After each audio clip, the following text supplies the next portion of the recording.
অনুযায়ী যথাসময়ে রাষ্ট্রপতি নির্বাচন হবে এবং দল সিদ্ধান্ত নেবে কাকে সেখানে মনোনয়ন দেওয়া হবে।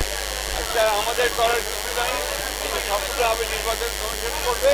আর আমাদের যে স্থানীয় সরকারের বিষয় আছে এই বিষয়টা আমরা মন্ত্রণালয়ে আলোচনা করে এটা তো আগে বলেছি আমরা এই বছরের শেষে না হলে সামনের বছর আপনার সরকারের মাত্র 4 মাস অতিরিক্ত হয়েছে, সময় হয়েছে, তাই না?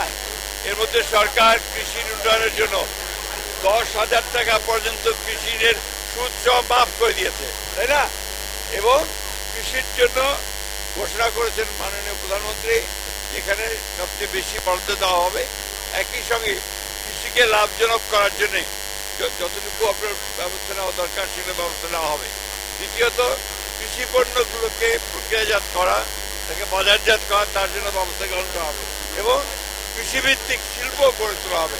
সেই জন্য সমস্ত ব্যবস্থা নেওয়া হচ্ছে। আমাদের আমির সাহেব সিলেটে কি বলেছেন এটা তার ব্যাপার। আমরা খুব পরিষ্কার করে বলি যে আমরা একটা গণতান্ত্রিক উদারপন্থী গণতান্ত্রিক রাজনৈতিক দল। দীর্ঘ সংগ্রামের মধ্য দিয়ে জনগণের ভালোবাসায় তাদের ভোট নিয়ে আমরা আজকে সংসদে 2/3 আসন লাভ করেছি, সরকার গঠন করেছি।